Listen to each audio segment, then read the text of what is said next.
Shalom, damai di hati, Bapak Ibu Saudara-saudara dimanapun berada.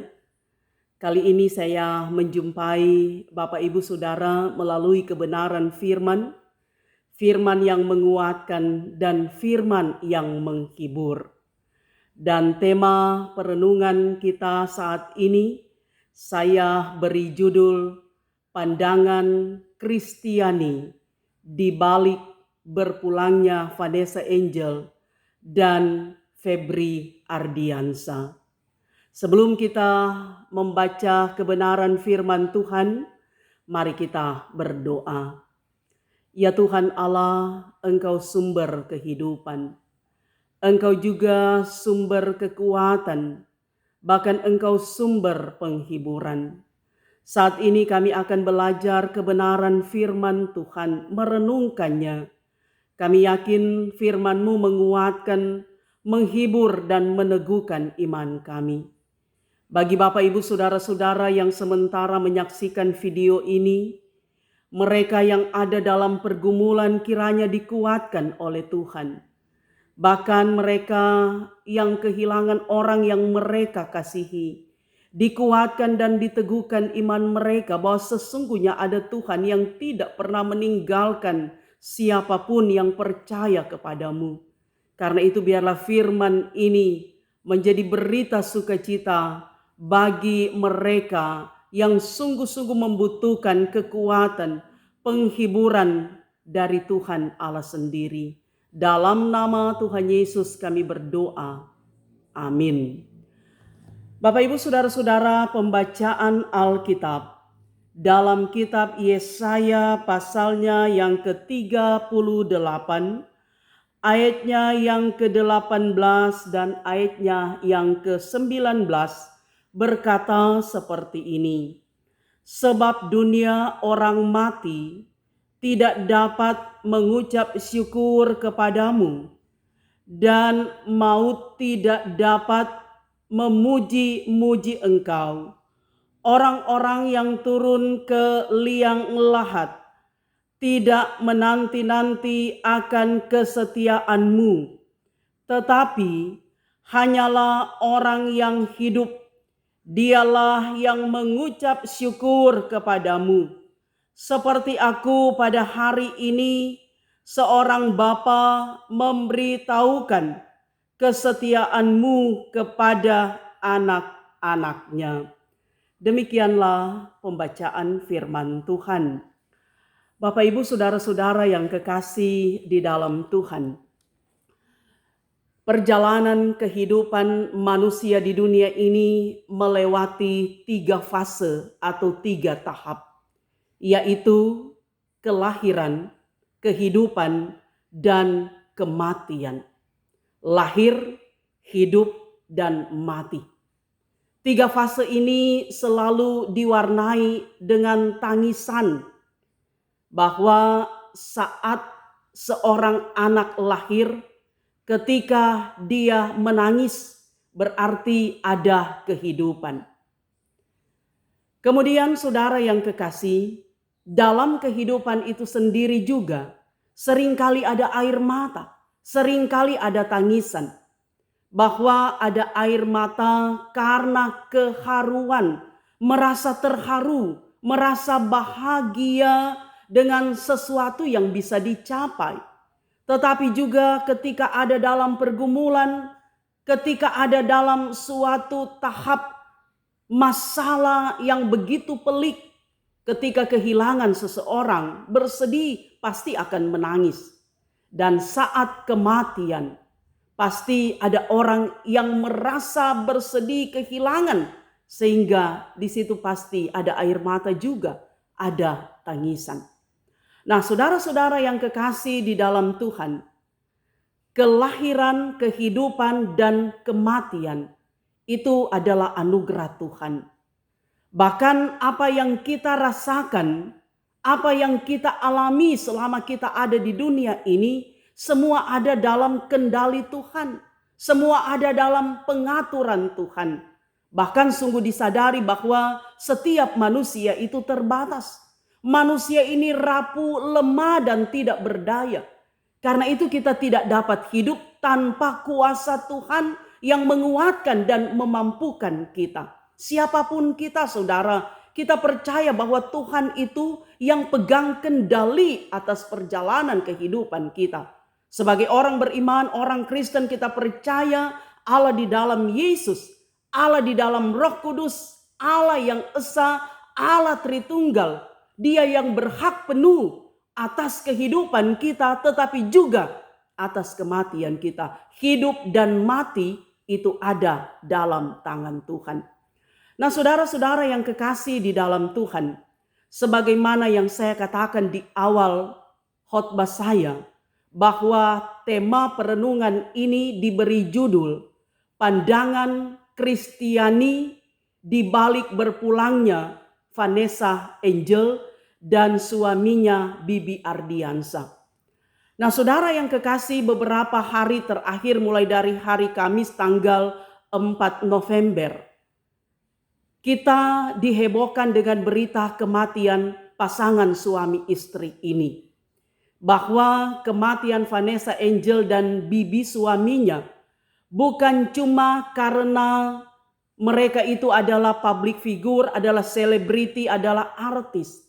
Tetapi menyaksikan di media, baik media sosial, media massa, di televisi, bahwa kematian mereka itu sangat-sangat mengenaskan, memprihatinkan.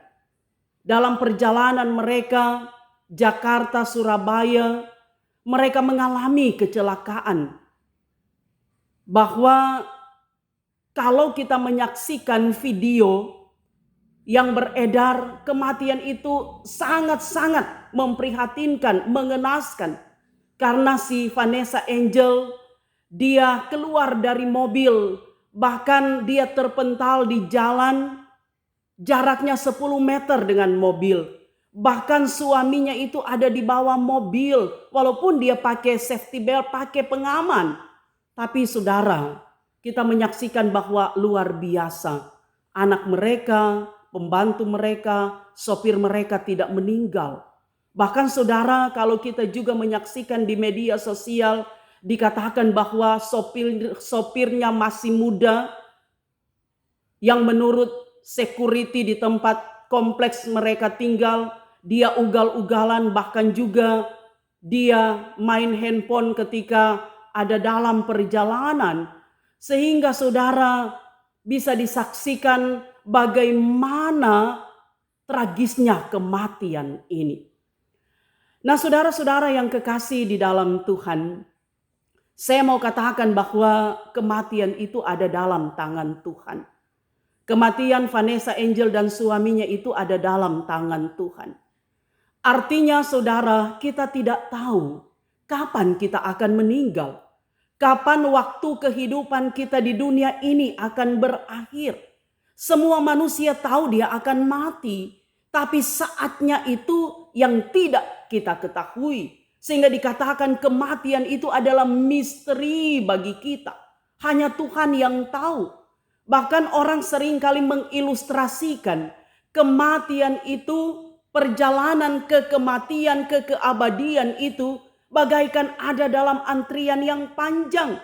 Setiap orang sudah ada jadwal kapan dia akan berpulang ke haribaan, dipanggil pulang oleh Tuhan. Dan jujur kita mau katakan saudara, sekiranya kita tidak ada dalam antrian yang panjang itu. Artinya seperti puisi dari Khairil Anwar, aku ingin hidup 1000 tahun lagi. Dengan maksud bahwa semua orang ingin umur panjang. Semua orang ingin menikmati hidup yang lama. Ada dalam kebersamaan dengan orang-orang yang terdekat. Dengan keluarga, dengan sahabat, dan dengan siapa saja. Namun saudara yang kekasih, manusia hanyalah ciptaan. Tuhan sebagai sang Halik, sang penjunan yang menjadikan segala sesuatu. Termasuk yang menjadikan kehidupan kita. Dia berhak penuh atas hidup, tapi juga atas mati kita. Karena itu saudara yang kekasih, tidak ada orang yang dapat mengelak Tidak ada orang yang dapat menganulir, menolak ketika waktu kematian itu sudah datang. Walaupun saudara kita tidak tahu saat mana, di mana waktu kematian kita. Apakah kita dalam keadaan sehat atau sakit? Apakah kita masih muda atau sudah lanjut usia? Atau seperti apa? Itu semua rahasia. Hanya Tuhan yang tahu. Tapi kita tahu saudara, suatu saat kemah kehidupan kita di dunia ini akan dibongkar oleh Tuhan. Bahwa Tuhan yang berhak seutuhnya atas perjalanan kehidupan kita. Bahkan tubuh jiwa roh kita pun ada dalam genggaman tangan Tuhan. Nah karena itu saudara yang kekasih di dalam Tuhan. Kita mau katakan bahwa apa yang dialami oleh Vanessa Angel dan suaminya itu dalam kendali dari Tuhan Allah. Walaupun kita katakan itu kecerobohan sang sopir. Tapi saudara itulah hidup kita, rahasia. Tidak ada orang yang dapat memprediksi berapa usianya ketika dia hidup. Tidak ada orang yang dapat menentukan bahwa usianya akan sampai berapa. Walaupun dalam Alkitab dikatakan usia manusia itu 70 tahun, selebihnya itu sampai 80 tahun. Tapi apakah kita akan sampai di usia seperti itu? Itu adalah rahasia bagi kita. Nah karena itu saudara yang kekasih di dalam Tuhan, menyikapi kematian public figure ini, bahkan juga dengan kematian saudara-saudara kita, dengan orang-orang yang ada di sekitar kita, maka kita diingatkan betapa fananya kita, betapa rapuhnya kita, betapa terbatasnya kita, tapi kita mulia di hadapan Tuhan. Karena itu firman yang kita baca tadi dalam kitab Yesaya pasal 38 itu adalah bagian dari doa Hizkia, dari pengalaman hidup Hizkia, dari kesaksian hidup dari Hizkia. Kita tahu bahwa Hizkia adalah salah seorang raja Israel. Suatu ketika dia sakit, sakitnya itu sangat parah, hampir mati. Dan Hizkia dia berdoa, dia berpuasa, dia minta mujizat Tuhan supaya Tuhan memperpanjang usianya, memberikan usia yang lebih lama supaya dia dapat menikmati hidup. Dan Tuhan menambah usia Hizkia 15 tahun. Nah dari pengalaman hidupnya bersama dengan Tuhan Allah, maka dia menyaksikan dan mengungkapkan bahwa dunia orang mati tidak dapat mengucap syukur kepadamu, mau tidak dapat menanti-nantikan engkau, memuji-muji engkau. Hanya di dunia orang hidup, maka kita manusia dapat mengucap syukur. Artinya saudara, bahwa hidup ini adalah anugerah Tuhan. Hidup ini adalah karena kemurahan, karena kasih sayang Tuhan. Dan ketika Tuhan memberikan kesempatan bagi kita untuk hidup, nikmati hidup ini dengan hal-hal yang bermanfaat. Ketika Tuhan mengizinkan kita untuk hidup, memberi kesempatan, memberi kesehatan, memberikan segala-galanya, maka pakailah waktu kehidupan ini dengan baik, dengan benar, dengan bermanfaat.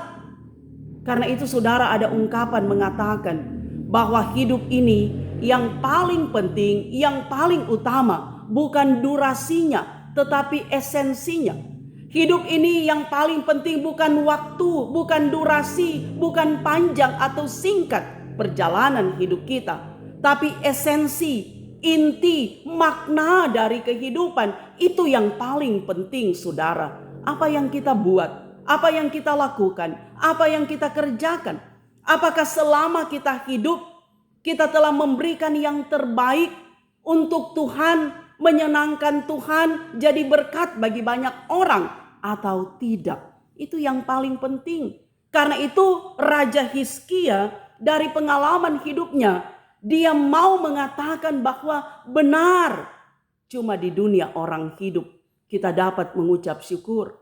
Cuma di dunia orang hidup kita dapat melakukan segala sesuatu Cuma ketika kita diberi kesempatan, diberi nafas, diberi kekuatan, kita dapat memaknai kehidupan ini. Memanage hidup, mengatur hidup sedemikian rupa, sesuai dengan talenta, sesuai dengan potensi, sesuai dengan kecakapan yang Tuhan berikan bagi kita.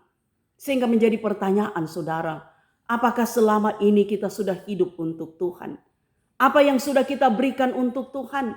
Apakah selama ini kita sudah jadi berkat, membawa kesejukan, membawa kedamaian, membawa shalom bagi banyak orang atau orang-orang yang ada di sekitar kita, keluarga, tetangga, jemaat, dan masyarakat. Karena itu yang paling penting.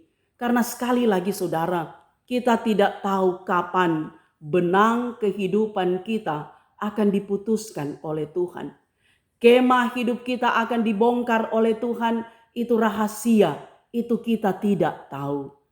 Tapi ketika kita sudah memaknai hidup ini dengan baik, dengan benar, dengan hal-hal yang bermanfaat, hal-hal yang berguna, kita telah membawa sukacita bagi banyak orang, maka itu adalah hidup yang berharga. Itu adalah hidup yang bermakna. Kita percaya hal itu. Karena itu saudara yang kekasih di dalam Tuhan, sekali lagi dengan tema pandangan Kristiani di balik berpulangnya Vanessa Angel dan suaminya Bibi Ardiansa, kita semua diingatkan bahwa hidup kita terbatas. Hidup kita penuh dengan kekurangan. Kita ini rapuh. Kita tidak tahu. Jangankan 1 jam ada di depan kita. 1 menit, 1 detik saja pun kita tidak tahu.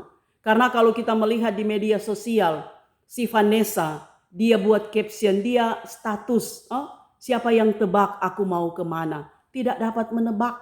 Itu ketika dia ada dalam perjalanan, detik-detik terakhir sebelum dia meninggal. Saudara yang kekasih di dalam Tuhan, itulah hidup kita. Akan berakhir seperti apa? Kita tidak ketahui.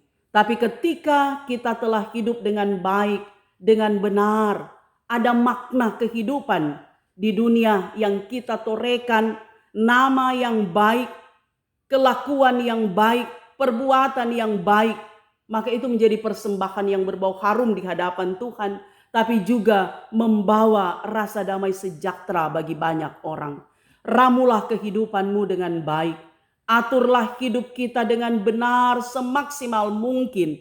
Dan karena itu, supaya kita dapat hidup dengan benar, minta selalu hikmat dari Tuhan. Minta kekuatan, minta petunjuk, minta campur tangan Tuhan. Roh Kudus bekerja supaya jalan kehidupan kita senantiasa diarahkan oleh Tuhan. Tangan kita, kaki kita, semua potensi yang ada pada kita, kita gerakkan untuk hal-hal yang bermanfaat. Dan di dalamnya pasti nama Tuhan dipermuliakan. Tuhan Yesus memberkati, bahkan menguatkan Bapak Ibu saudara-saudara yang mengalami masalah, musibah. Bapak Ibu yang merasa kehilangan saudara, yang berduka saat ini, pasti dihiburkan, dikuatkan oleh Tuhan. Yakin Allah Immanuel terus beserta dengan kita. Tuhan memberkati, mari kita berdoa. Terima kasih Tuhan untuk firman-Mu, menguatkan dan mengajarkan kami betapa bermaknanya hidup ini. Kami tidak tahu apa yang akan terjadi kemudian, tapi kami percaya bahwa ketika kami mau hidup untuk Tuhan, ketika kami mau menyenangkan hati Tuhan, maka itulah persembahan yang berbau harum di hadapan Tuhan. Karena itu biarlah firman ini menguatkan, meneguhkan iman kami, tapi juga menghibur mereka yang berduka. Nama Tuhan dipermuliakan. Haleluya. Amin. Demikian firman Tuhan. Bapak Ibu saudara-saudara, dengan penuh kerendahan hati saya Pendeta Tirsa Tairas bermohon kiranya Bapak Ibu nonton terus video saya, subscribe, like, tekan tanda lonceng, berikan komentar yang menyejukkan, yang menyenangkan hati, yang enak dibaca. Tapi jika dianggap video ini bermanfaat, bagikanlah di media sosial yang Bapak Ibu saudara-saudara miliki. Tuhan Yesus memberkati kita semua. Amin.